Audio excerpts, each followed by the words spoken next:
Pale as a ghost, but this they do.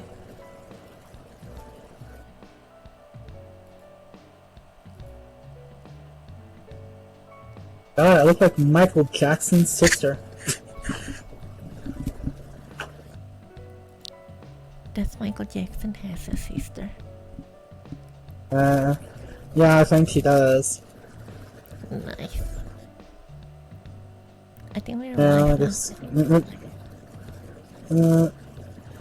Yeah, I think, let me check the YouTubes. Gonna lower the quality of the live stream. Yeah. Yep, there we are. I'm just gonna put the camera. Yes, we are live.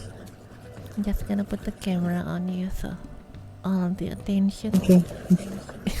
Okay. Sounds good. All the attention on me.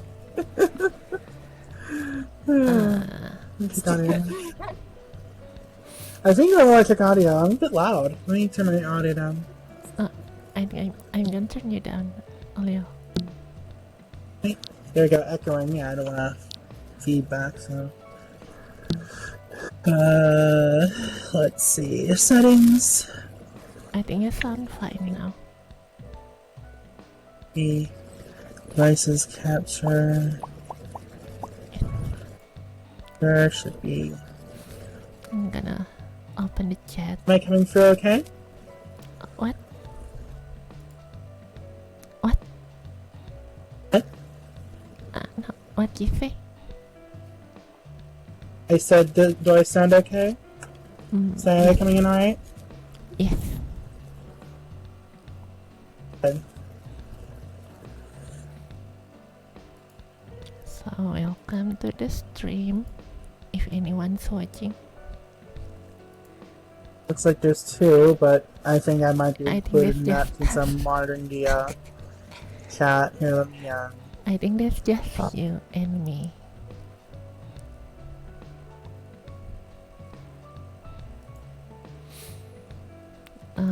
That pop out. There we go. What?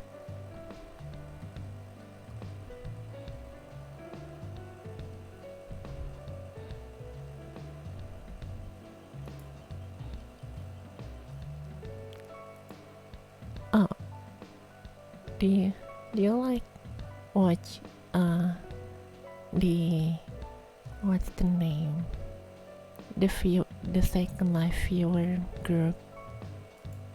No, I do not. I don't really keep track of the. I know Inarpe on Modem World does. I usually look at it to see if the Lindens have been up to anything.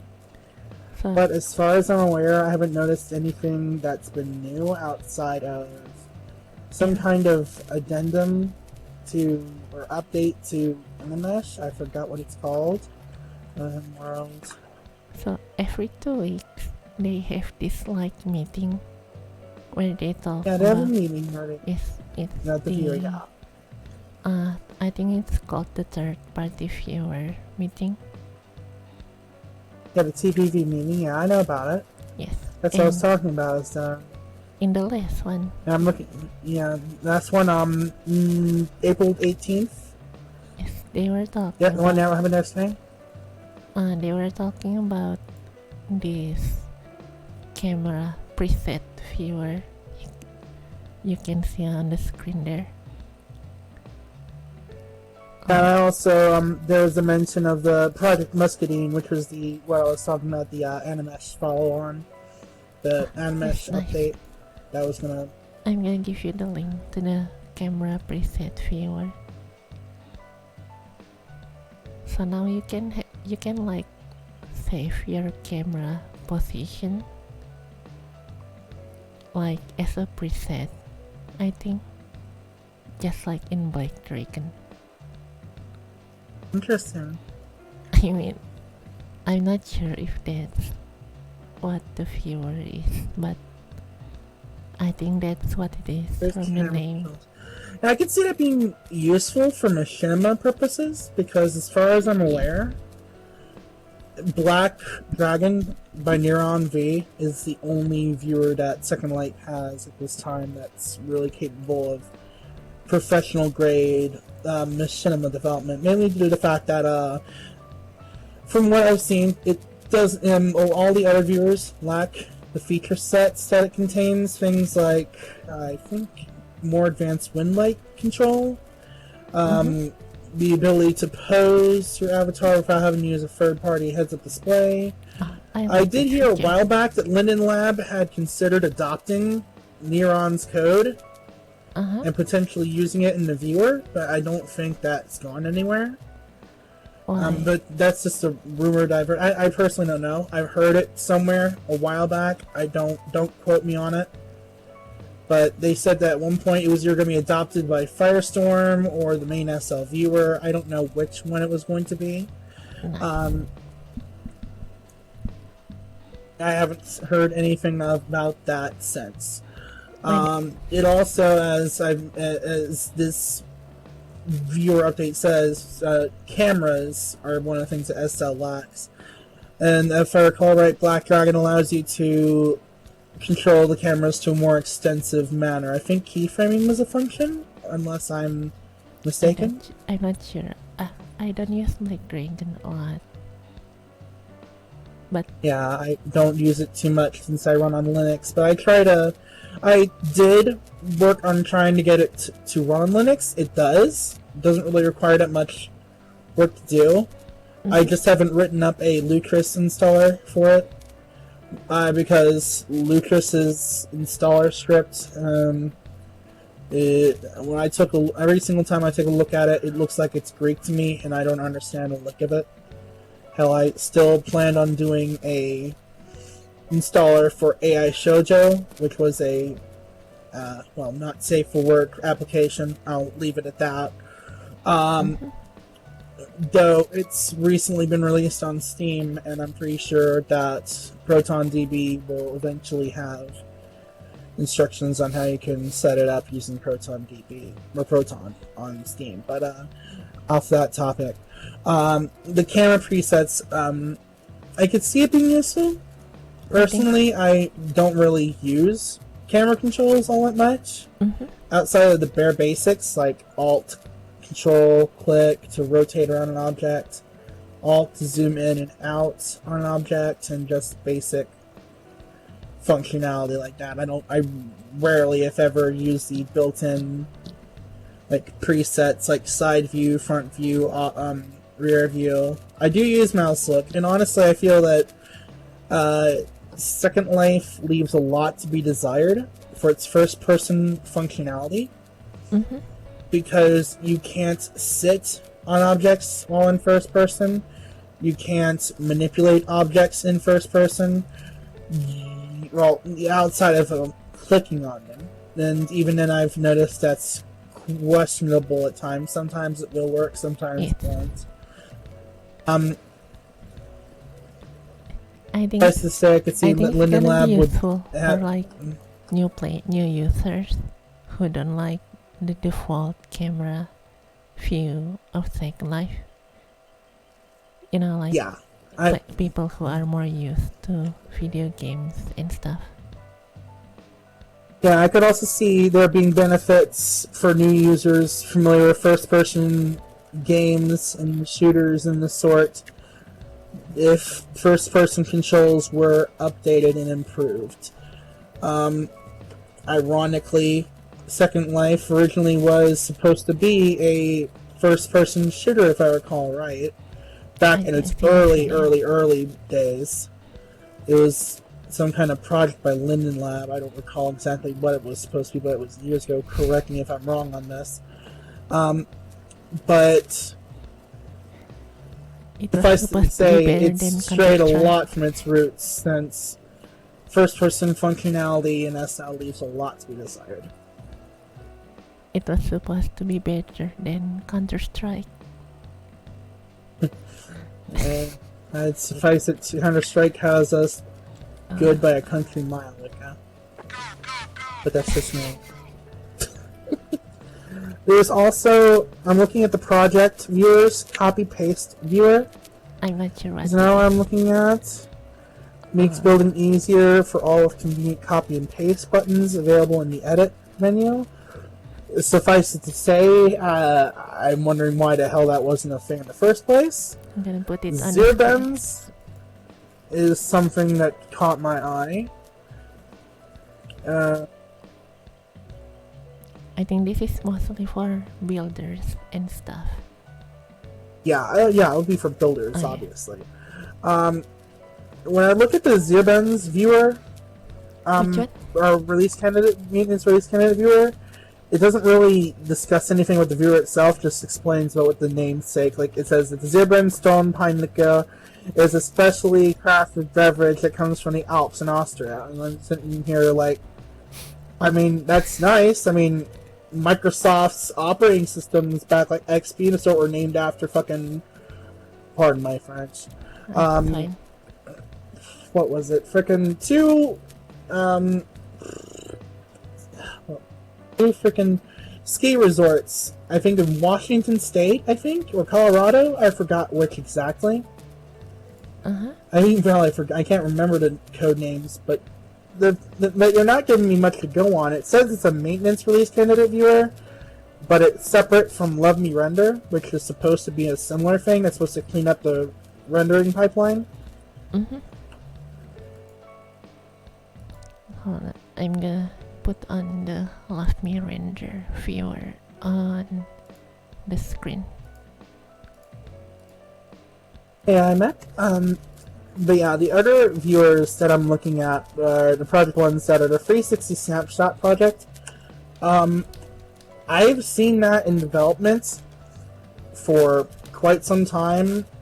Like, the last reported version of that viewer is July 16th of last year, and I'm genuinely wondering, is that ever going to be implemented into the mainstream viewer?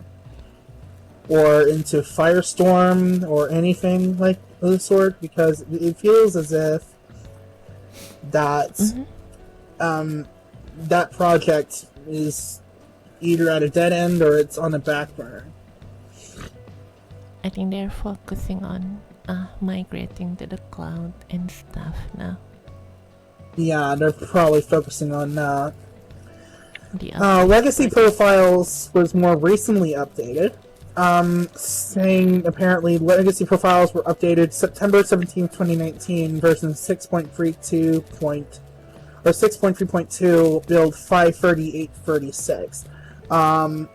That was the reintegration of viewer profiles. Now, one thing, if I may speak freely, the one thing that I never liked about the mainline Second Life viewer is the implementation of the web profiles and the implementation of My Second Life and whatnot, because I always felt like, just like how I said with single player, with mouse first person view, it leaves a lot to be desired, because I don't see anyone use My Second Life. I mean, I'm looking at like your My Second Life profile right now, and it says your last post was 7 months ago, and it's not even. And I'm not. Yeah. I mean, I'm not against the idea of a SL dedicated social networking platform. In fact, I recently found out that I was I was on one. What? But the thing, I forgot the name of it exactly. I got an email for it the other day, and I was like, "What is this? Did I sign up for this when I was drunk or something?"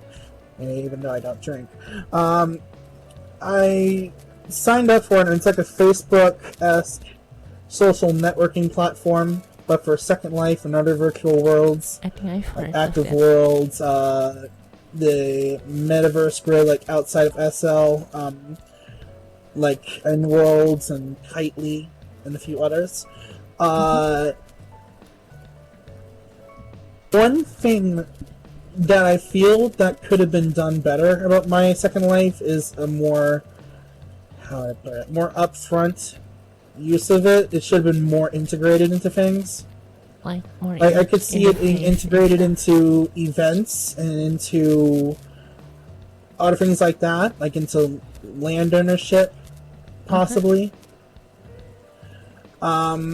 make it so that you could post events to My Second Life, and people could say RSVP or join. People could make or have group web pages for their in-world groups where they could post topics on subjects, stuff like that, just like on Facebook and a sort. Even though ironically I don't use Facebook, but that's not because of me not using social media. I mean, I'm on Twitter, but it's more of a matter of it's more of a matter of I just don't like Facebook as a company, and I don't like their policies. But the thing is, I feel that MySL was lackluster and was a failed attempt at trying to get Second Life a social media platform of its own. I think that would tie into the in-world presence. Integrating it better, like you said. Hold on. I think I am noticing a bit of stuttering from you. Let me see if maybe it might have to do with performance. I don't know. Oof, God, that's too bright. There, I just typed what I said. Yeah, I agree that they could have integrated it better.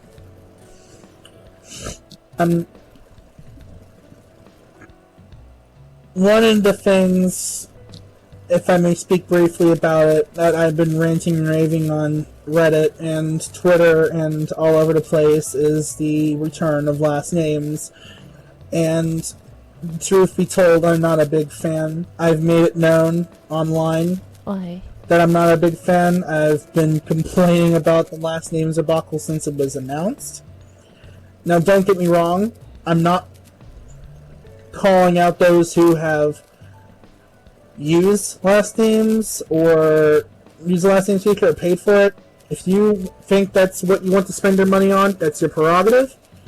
You're more than free to do so. I just feel that not only has Linden Lab kind of shortchanged users, they're kind of asking for more than what it's really worth. I think they're gonna add more names or like they're gonna change the last names around. I mean, I know they're changing out. They're gonna be phasing out old names and putting new ones in the roster as time goes on, like they had before. Second Life had more or less retired the last names. The reason that they retired the last names was, I believe, it had to do with new users not understanding that last names were not supposed to be like, how do I put it? It was either that they were confused that they should give their own last name, or that they were being offered the last name that they didn't want. I see. Like, for me, honestly, all I want personally is just to have my full name and my display name, or at least the first part of it, Nodoka Hanamura, as my username. That way, like, when I go to NCI, people don't call me fucking Rothgriff. Because I honestly am sick and tired of being called that. Oh. Like, I named myself that because it was the Norse Valkyrie that Rosgreaves from Ace Combat 5 had gotten its inspiration from. Have you but the thing is that your last name to be included in the last name list? What irks me the most is that people make up all these dumb excuses to try and defend Linden Lab, like saying, "Oh, they spent all this time on doing this," and I'm sitting here like, you spent 2 years, like I've heard is 2 years, 2 years working on re-implementing last names. I mean, I have made nudges on the forums about having my last name included on the list, but obviously that's a shot in the dark. The thing is that we shouldn't have to do that. The choice of a last name should be the resident's decision, and if it violates the terms of service, or it's something extremely inappropriate, or something like that, then that's for people to report to Linden Lab, and that's for Linden Lab to advocate on. Not for other people. how would I properly put this? I'm getting worked up. Okay. Let me start from the beginning. I've heard excuses from all over relating to the last names debacle, ranging from infrastructural issues, like citing that, oh, their last names are defined by a, what was it, I think of the word, words, Nodoka. It's a numerical value that isn't a decimal. Integer. It's defined by a non-negative integer. With each name being defined having an equal integer assigned to it. Like 0 is resident, 1 is Linden, 2 is so and so, blah blah blah. And when I heard that, I was sitting here, why would you make such a convoluted system? It doesn't really make any sense. And now, with the new changes to the Second Life server side and LSL, I mean, there's no reason not to have custom last names, because now the users are identified by UUID, not by their username. And honestly, that's the way it should have been from word go. Because, I mean, it's understandable to have it to be defined to a human-readable thing, but if it's something like a username that obviously people are going to want changed, then it's going to be difficult, especially with scripts that rely on, say, note cards to keep track of that. I mean, the only exception is if the developer of the scripts in the object has a line of code that says, okay, this object is known by Nodoka Hanamura, UUID, so, blah, blah, blah, blah, blah. And if, say, I change my name from Rothgriff027 resident to Nodoka Hanamura, the object can detect me and say, okay, this is still Rothgriff027 resident, their username has just changed. I don't see why it has to be such a big issue to argue that we should not have custom last names. Because some people have said, well, if we have custom why should we have custom last names, or our last names in general, if we're just going to be able to put in what we want? I mean, I feel it's just a prerogative that in SL everyone has their own identity, apart from their real life. That's why I feel that last names are important. I mean, if we're going to get rid of last names again, I would just say, like, give us the ability to define a username how we wish, with spaces and the sort. Spaces, dashes, anything that's not Unicode. Please, for the love of God. I can't count on fingers and toes how many people, not just in my friends list, but in SL in general, use Unicode text and their display names and make it difficult, if not nigh impossible, to understand. I was driving around on the mainland and I saw a greeter using Unicode text, and I was like, it was in another language at that. I think it was in Portuguese, and I was sitting here like, what am I reading? What is it supposed to say? Tu fala português. Yeah. And I understand why people don't want others be constantly changing their names, because people do that a whole lot. I mean, the price point isn't defendable for that reason. If you need to prevent someone from changing their name constantly, then you can insert an arbitrary timeline. Like, say, you can change your name once every 6 months. And, like, say, for instance, in special circumstances, like, if someone is, or you change your name because you were entering an SL relationship, and you break it off or something, you could ask the Linden, hey, can you revert it to my old name? And obviously that should be gratis. Which brings me to the price. $40 for a name change? I think No, I a wouldn't. lot I of don't. people pay for that. I don't. Like, yeah, it doesn't make any sense. Like, I get it. They worked their it makes asses the to the money bone, too. apparently, but you took 2 years to do this when you could have probably done it in less. I mean, I know it was on the back burner because of the whole freaking cloud project, but how did it take 2 years to do what amounts to re-enabling some features, or at best and at worst having to recode those features into the backend? I mean, I'm not claiming to know the ins and outs of Second Life, but I don't get it. When people confronted me and said, "Why do you not understand what we're trying to tell you?" and I'm sitting here and telling them, "Get me a Linden. Get me someone from Linden Lab who can explain to me, okay, this is why it took us so long. This is why we're charging you $40. And then the $40 is an insult right now. Not only right back, like, say, if like this time last year, I would still say no to this name change nonsense on the price because it's absolutely absurd. Have you ever watched... You're charging me what amounts to what I spend on SL in a month to change my name? And now you're doing it whilst people are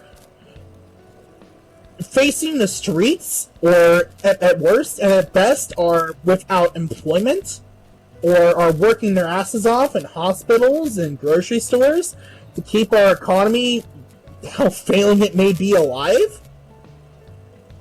Do you think this is some sick joke, Lindens?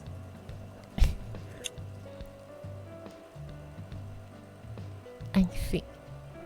And you're charging us fucking $40 for a name change? And for names that, at that, are... I mean, like I said, if you choose these names, that's your prerogative. And to preface this, especially regarding the political bit, I'm not going to delve into political stuff because I'd rather keep this apolitical. VES and Virtual Shift are apolitical organizations. But the thing about these names that irks me is that some of them are relating to memes that are... some that are dead, or some that are old. I mean, well, I would say Yeet is dead, but Doge, I mean, was that... I mean, if someone came up with that in a contest, I mean, no offense to you, I mean, if... I'm happy you got a free name change out of the ordeal, congrats. But I just don't see that name being fitting. I don't see it. It's kind of absurd. And Kofefe? I mean, I'm not going to lean one side or the other in this discussion on politics, because, as I said, we're an apolitical organization, but I don't see why Linden Lab would have the gall to put that up front. I mean, I've seen people say that they're going to block anyone who uses the last name Kofefe. Right. And not even consider who they might be as a person. Is that the kind of nature that we want to have in Second Life? Is that what we want? I think that's to have people look at a name and think, oh, there's some kind of, I hate to say this, alt-writer? Or something along those lines? That doesn't contribute to our society at all. If anything, it hinders it. Wouldn't you agree? I think as long as people pay for them, I don't have a problem with any kind of names. Luca, honey, you're kind of quiet and you're cutting out. Let me check my audio real quick. I'm gonna call you. Yeah, like you're stuttering a bit. I'm gonna call you on Discord. Call on Discord? You want to see this on Discord? Yes. I think that would be better, yes. I'm gonna mute fake my voice. Luca, can you hear me? Hold on, I'm gonna turn you up on Discord. Yeah, I'm good. You don't want to mute your mic on us. Can you hear me better? Yeah, I can hear you 5x5. Nice. You're still transmitting on SL, by the way. No, it's fine, so people can see my voice. Bubble. Okay, I'm gonna go ahead and mute voice on SL then. Yes. Okay. I mean, as long as people pay for the last names, I don't care what last names there are because it makes Linden Lab money, and it's a good thing. I understand. I mean, if they want to charge for last names, I mean, I wouldn't be against that. Charge like $5-10 per change, along with the delay for said changes, 3 to 6 months, maybe even a year. I think there shouldn't be any time limit so people can pay whenever they want, so they can spend more money on Second Life. I see what you're getting. I mean, the money could be a deterrent, but the thing is that some people have raised that concern, and they believe that the high price is used as a deterrent, when that shouldn't be the case at all. If anything, it's a prohibitive price, especially for someone like me who lives on a limited income. But one other statement, one other thing, that, what was it? I had it in my head, and now it's gone. I think enable your microphone in order so people can see when you're speaking and stuff. Yeah, there we go. Sorry. It's okay. Okay. So, we were talking about last names, we were talking about the price, how prohibitive it is. Some people brought up concerns about griefing, about stalking. Honestly, the way I've seen that the last names are implemented, it's not going to be anything different. I mean, people can change their names, yes, but your UUID is permanent. And now that I remember it, I do believe that last names should not be a premium feature. You should be able to change your name regardless of account status. Well, as long as you're on pay. They don't make them any money though. I mean, I get the concern about Linden Labs being in the green. I understand that.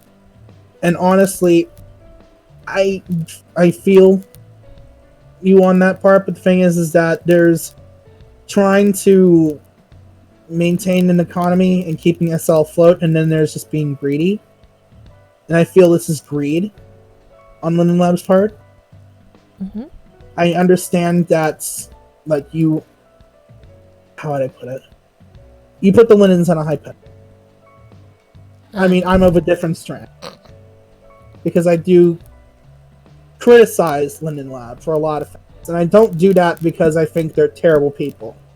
I don't do that because I find some sick pleasure out of it. I do it because I want SL to improve, and I want SL to be the best it can be. Because even with this whole coronavirus mess, we do need to take into consideration the next 10 years. Are we going to be around for the next 10 years? And PR is an important value in that. And when you see people complaining about last names like this and saying that you're charging $40 for a name change when other services are doing it gratis at best and at worst are charging $5 to $10 per change, there's the charging $40 is unacceptable. And the thing is, when people look at that from the outside, and they'll probably say to themselves, "Those guys are greedy. I don't want to be on SL," and that deters people. And when it's deterring people away, it's hurting the VES's mission as well as the Virtual Shift project, because our goal is to help SL grow. And if we're condoning this greed, condoning the Lindens doing this because they think they can either get away with it or because they want to implement some other kind of, how would I put it? Or they want to, God, I'm terrible at public speaking. Fine. The point I'm trying to make is that it is understandable why you, Luca, wants to meet on to play devil's advocate, and I respect that.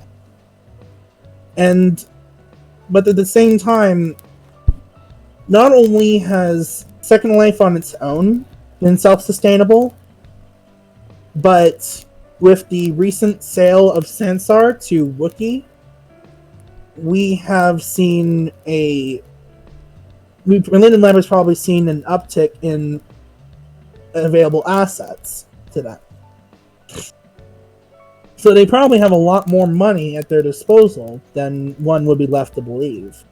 Sure, we're in economic dire straits, and yes, it'd probably be wise to have Linden Lab coast on that money, because right now, I don't think anyone is very aware of the effect that it's had on the Second Life economy. Luca, just to get off the name change topic, because I think that's a very volatile thing. I already made my do you want to talk voice about note on that. do you want to talk about Ready Player One? Yeah, we do. But before we start on that, I'd like to ask if we could discuss the SL economy, because I think that's an interesting topic right now, because we have all these people coming into Second Life right now as a result of the coronavirus and people sheltering at home worldwide. One thing that has left probably me and others who are interested in Second Life's economy and its inner workings is the situation in terms of buying power for individual residents. Luca, have you noticed any uptick or downtick in business of your Luca's Mesh Factory business, or any other things that you've noticed? I'm actually getting an increase in sales, but I'm not sure for how long. I think the pandemic is gonna stop at some point, and everything's just gonna turn to normal. Yeah, I can see that being the case. Eventually, I mean, the worldwide governments are initiating plans to try and implement an easing of restrictions, and it's going to beg the question, or at least in SL, at least right now, what the effect has been grid-wide. Like, for instance, I've noticed that from going to events, such as Collaborate 8, Uber, Custom 9, events like those, I've noticed that there hasn't been a difference in activity. Though I can't particularly say if there's been a change in buying power, meaning how much things people can buy. Have you talked to anyone about this by chance? Like anyone who's worked in who has businesses in Second Life? No, but I've just been watching like Linden Lab's public release of the numbers and stuff, like the registration rate and the concurrency. But yeah, I'm not sure about the buying power of people and stuff. Yeah, they haven't mentioned that. I mean, concurrency is great. It gets people in world, but the thing is that these new users and old users not only need to get reaccustomed to SL, but they probably don't have any place to live virtually. And I mean, I've brought a few friends in recently into SL. One of which is planning on putting some money into SL. Coming, I think, tomorrow. But and he's going to be getting his first avatar, getting his avatar set up and whatnot. And I'm going to be helping him get a place with a friend of mine. Is it your friend from the other day? Jeff Cake? Yes, the one where. Yeah, that was him. Yeah. Nice. But the situation economically in SL, I've noticed, has been a mixed bag. From what little I've been able to analyze on the surface. For instance, as an aviator in Second Life, I've noticed that the aviation community has been hit particularly hard. We are at risk of losing Second Norway. The sailing community has also suffered losses. Are they still around? Second Norway? Second Norway is still running at this time. Let me get you a link to log. I think they just need to scale down, like reduce the number of their themes and stuff. Yeah, so far the situation in Second Norway is undecided. AREN the owner of Second Norway and of the Sailor's Cove estates, has said that they're still working on figuring out Second Norway. However, they did secure a mostly secure future for Sailor's Cove. However, Sailor's Cove East, as of this writing, is on the verge of being deactivated, and it will be deactivated because, yeah, 24. It says at 24, the Sailor's Cove East region has been taken over by Patrick Leavitt and included into his estates. I regret to inform the final decision that none of my 17 remaining regions will be continued as a part of this area. This means that in effect, the Sailor's Cove East estate will no longer exist. I in 5 days. sympathize. I personally feel for Aaron right now, for those who live in the East Sailor's Cove region. I understand that people have lived there potentially for years, and I know how it feels to lose somewhere you love. When I started out in Second Life, I used to roleplay and live in a mainland community in Sansara, Gulfport. I've talked to Luca about it numerous times. It used to be in the region of Hote and in the surrounding vicinity. And after the owner and his wife in SL had gotten married and had apparently she had gotten pregnant, they said that they would no longer be able to afford to maintain Gulfport. There is a small bit of it left that's run by my old landlord friend, Elron Priestman. Is it the one where you've teleported me before? I do have a landmark to it, I believe. Gulfport. I might have I still have my frickin' all types. Hold. I'm gonna type Gulfport.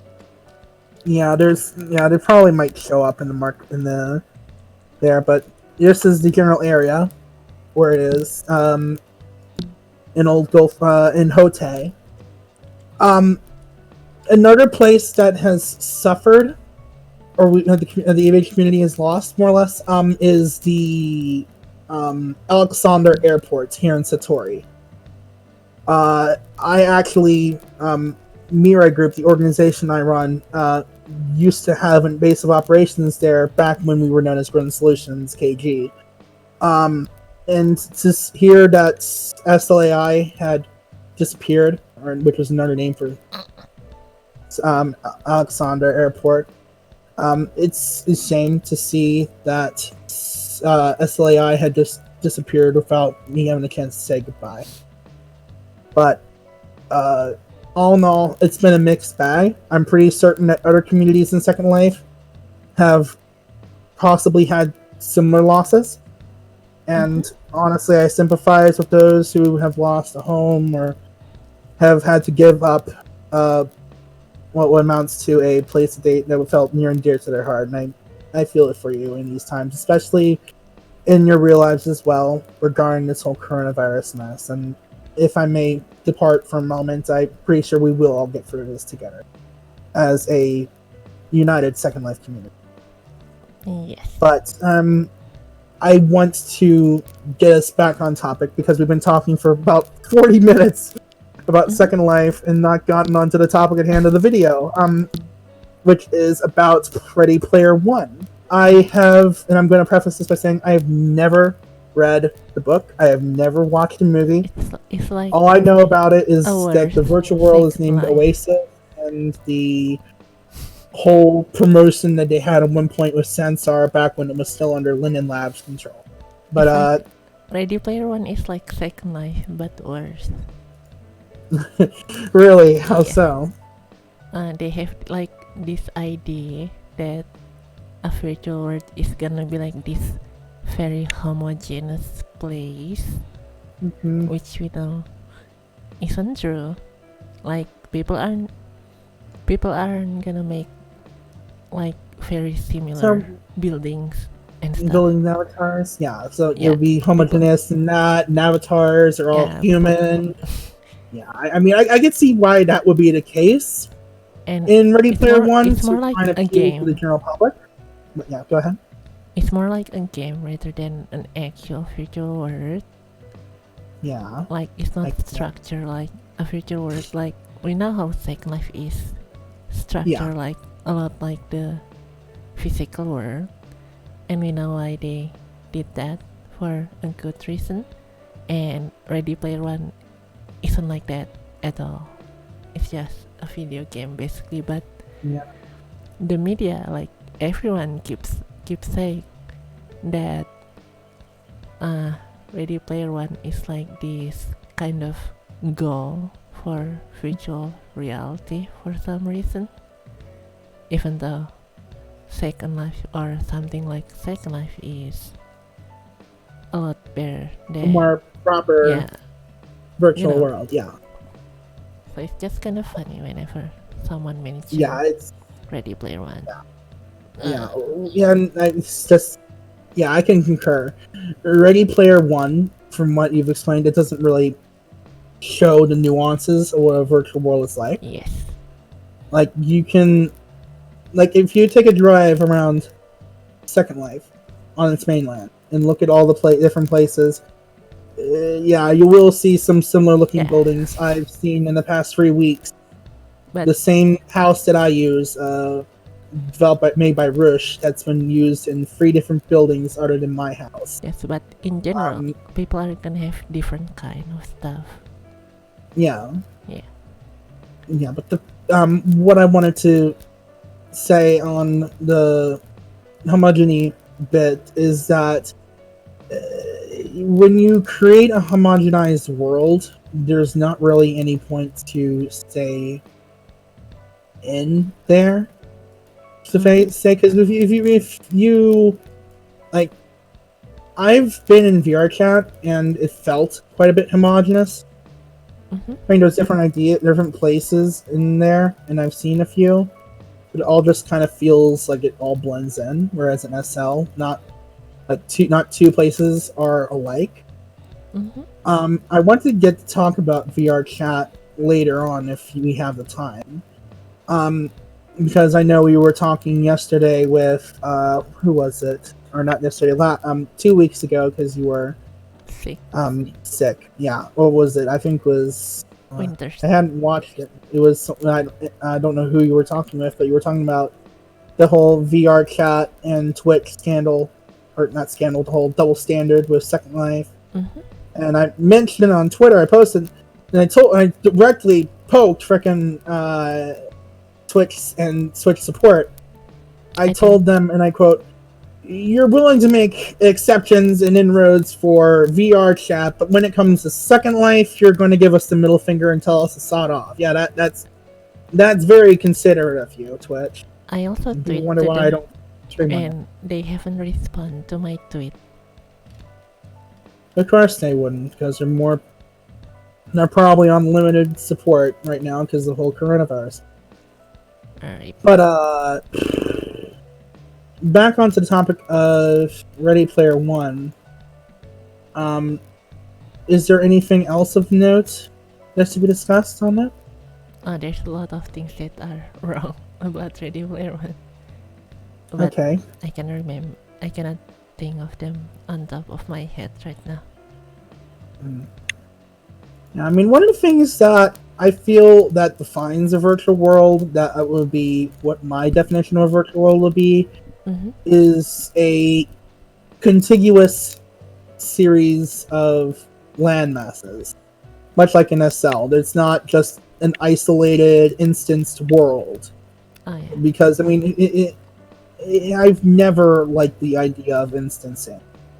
I get it, it's to lessen the load on the client and the server, but the thing is that it makes at it the more same like time, a chat room and stuff. Say again, Luca? It makes it more like a chat room rather than a virtual world.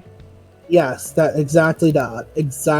Spot on. It's it's part of the reason why I do not like VR chat, is that it's instance. I remember I was fucking around in what I thought was a private room just for myself that can enter, and I have two randos pop in, and I'm like, when did you get here? And I just run out the door because I did not want. I just wanted to be testing stuff out on my own, and I didn't expect some randos to just pop in.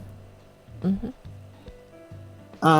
And I get it. That's kind of defeating the whole point. But the thing is that this is supposed to be like a private space, right? You don't want people just waltzing in. And I know that's not a problem with instancing in and of itself. That's more of an issue with permission systems and the sort. But I've always felt that a virtual world where the people where it's not instanced and an overwhelming majority of the people or overwhelming majority of the things you see are constant. Mm-hmm. Like, say for instance, like this building's been here for what, months? I think it's almost a year now. Yeah. Like, honestly, one of the things I wish that Active Worlds, or not, kind of spoiled, that Second Life could take from Active Worlds, although it would ruin the land economy, is so that places could be, how would I call it? So you could see what places looked like in the past. You could take the lens could take snapshots and allow them to be publicly accessible and viewable. So like a custom viewer on another grid. You could see like the versioning history of like every 3 months of what that place looked like. I think that's gonna take a lot of resource to do. Yeah, that, and I mean, in hindsight, that probably wouldn't do much to the land economy, but the thing is that Second Life and Active Worlds have this thing in common. They're both very large, very complex virtual worlds that are not instanced. Mm-hmm. They're not small by any sense of the word. I mean, Active Worlds is probably the biggest virtual world in history and the oldest. I mean, SL is probably comparable. I don't have the specific numbers on how large Second Life is in terms of like virtual size compared to AW. But Alpha World, the main world in Active Worlds, has been around since the 1990s. And it's a treasure trove of historical virtual monuments and what people were like back then. It's like stepping into a time machine and seeing what the world was like back in the 1990s, in the early to mid 2000s, and seeing all these things. And the common thing that was present in Active Worlds because of the old population is that they would bury or have virtual burials of their residents, and they'd have these memorials placed around like the ones we have here. Yeah, but it's a lot larger, and honestly, I wish the Lindens would do something more than just put down a flower with cover text name. But you can't make one out from the other. But go ahead.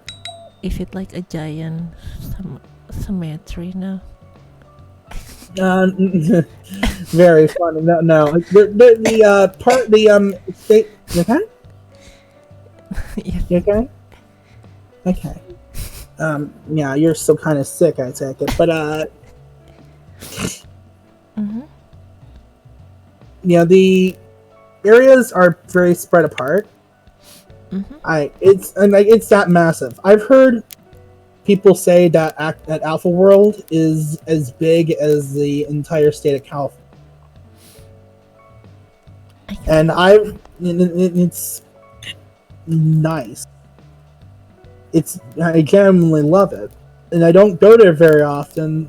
And I wish that Active Worlds would see an uplift in terms of its technology and infrastructure and the sort, so that it could be up to par with, say, Second Life. It could be enjoyed a lot better, but sadly, we'll never see that because AWI is a husk of its former self, and as much as I love SL was kind of to blame for that. An interesting story I may tell that I was talking about, I think either on the forums or on the Reddit, was that back in the day when I was on Active Worlds before I joined Second Life, there was a whole scandal and hullabaloo about the customs aid bot, which is what it was called. It would stand watch at the gateway to Active Worlds, AW Gate, and it would monitor anyone who mentioned Second Life, SL, or anything of the sort at all, and would issue a ban. Right. Or like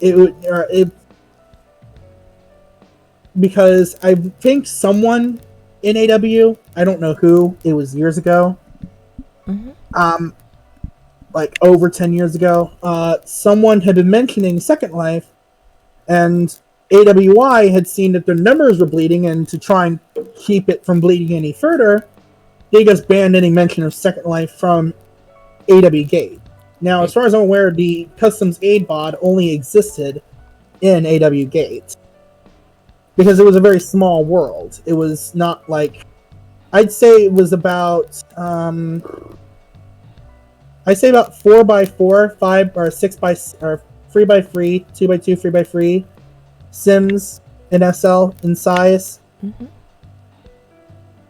it was a very beautiful... It was very lovely. I don't know if they still have it up. The AW Gate. They should just like migrate everything there to Second Life. I mean, it could be possible. Yes. I mean, the Second Life, or Active Worlds, unlike Second Life, uses an object path for each world instead of a unified asset server. So, I mean, there's nothing stopping you from recreating AW Gate in in Second Life. I mean, something like AW Gate is already in SL. That would be the Welcome World. So I think it would be better implemented if they would follow the, like, show off what you can do in Second Life at these info hubs in the same way that it was done in Active Worlds, by providing a very beautiful scenic entry area. Did you guys that could show you also inactive for it? Say again?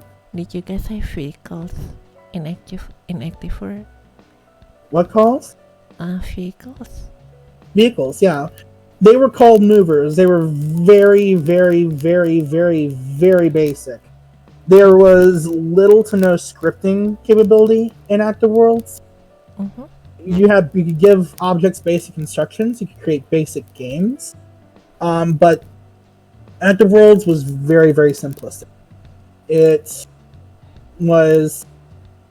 did not have... It had its own quote-unquote scripting language, but you couldn't do a lot with it. You couldn't do logical processing. You couldn't do stuff like that, as far as I'm aware. But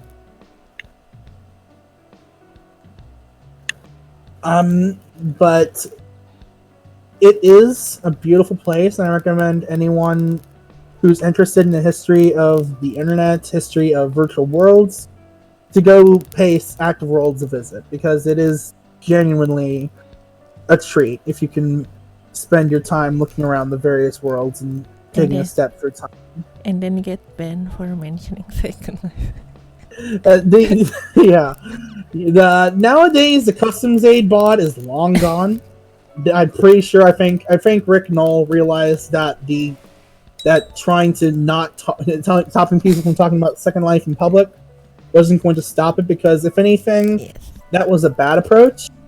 He probably should have focused on trying to improve Active Worlds as a whole, and try and get people to do stuff like how to put it, to focus more on... Second Life has had that, or Active Worlds has had that for years. You could animate objects in SL without, or AW, without using convoluted, how would I put it? Convoluted, but like, I don't know how you would call it, but like making one object transparent before animes using flexes.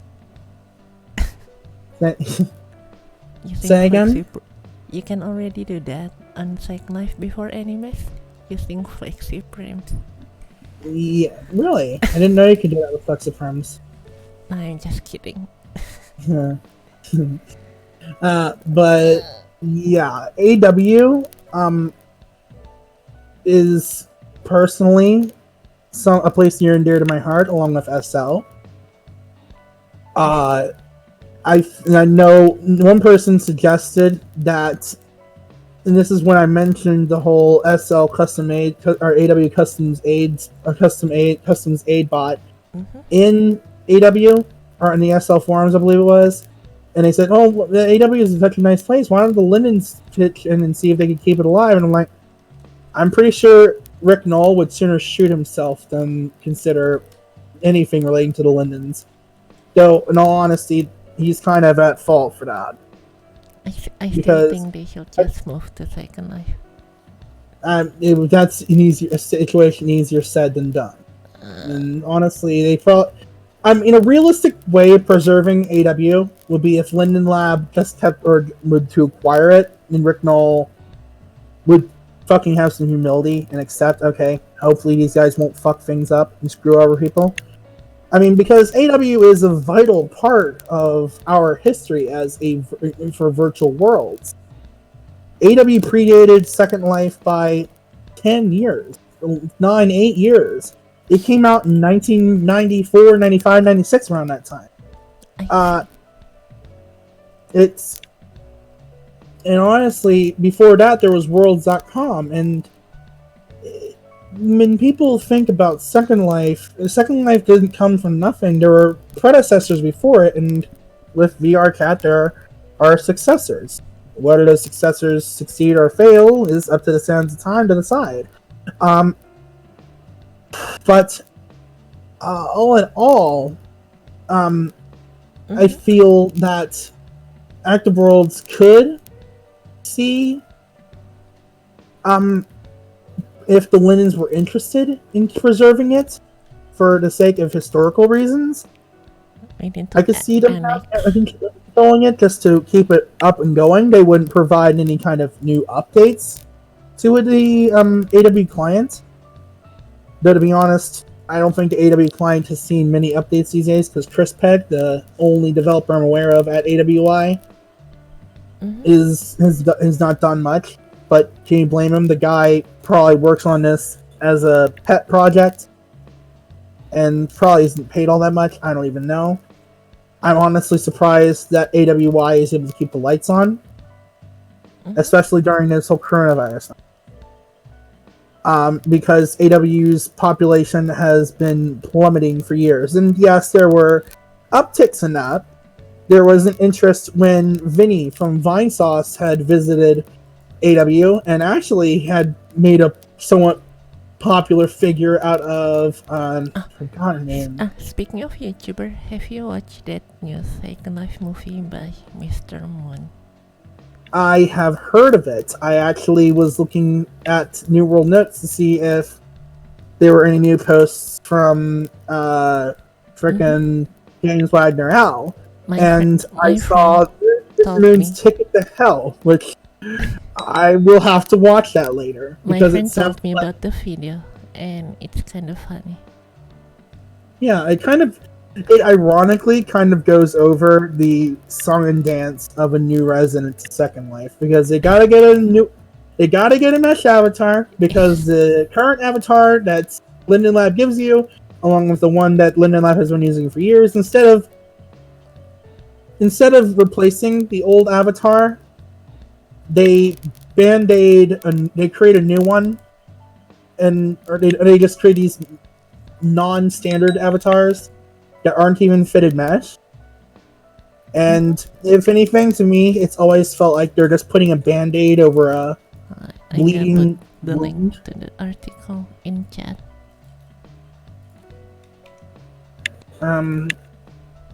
Yeah, there's the article.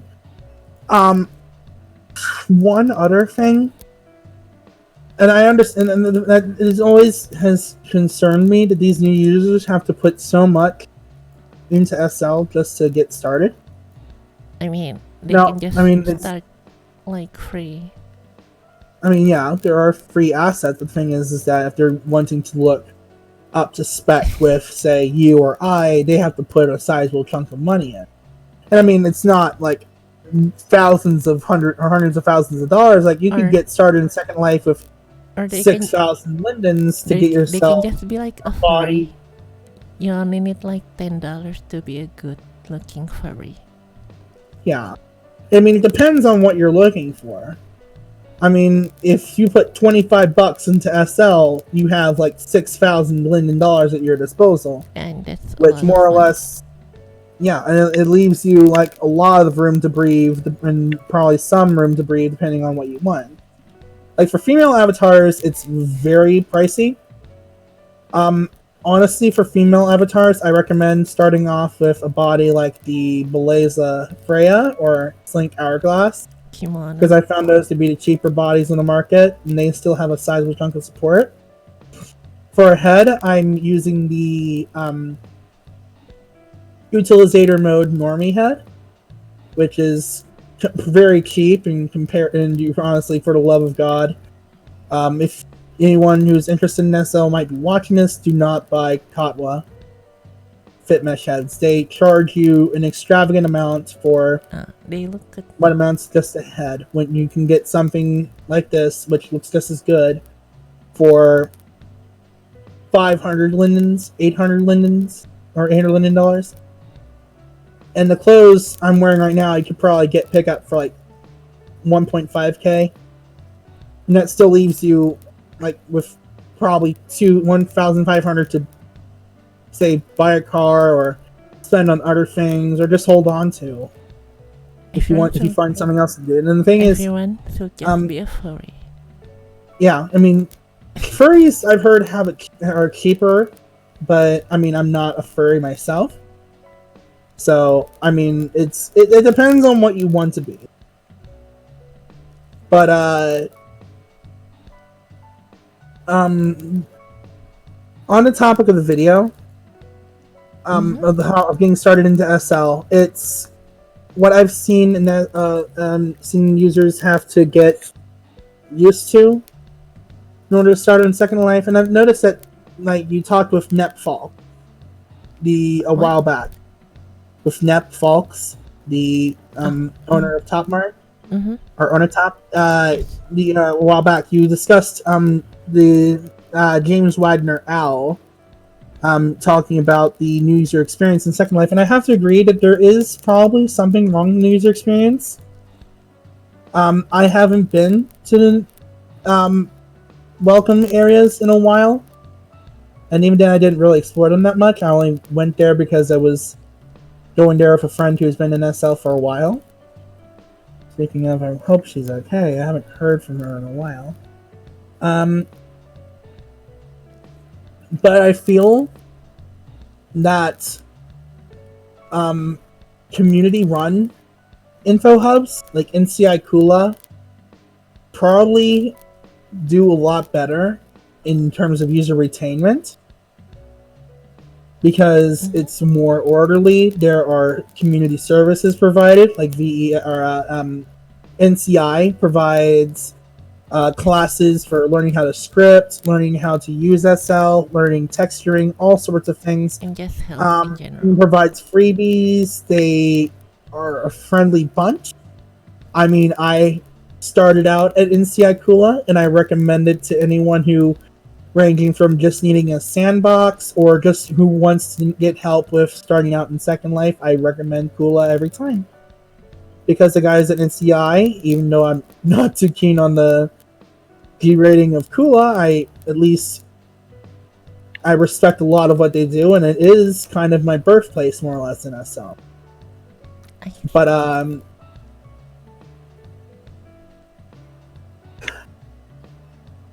what'd you say? Nothing. Just back on the topic of the user experience, what do you think could be done to improve it? I think they should like separate like different kinds of people based on their interests. Yeah, I have to concur on that. One thing I did actually think about bringing up was if they were to go with the Welcome Island thing, they should provide I believe they used to provide a community portal area or something where you could go to different community-run info hubs. I think they still have the portals. Huh? I think they still have the portals, like the portal part place. Yeah. Yeah. That seems to be the case. So they still have that.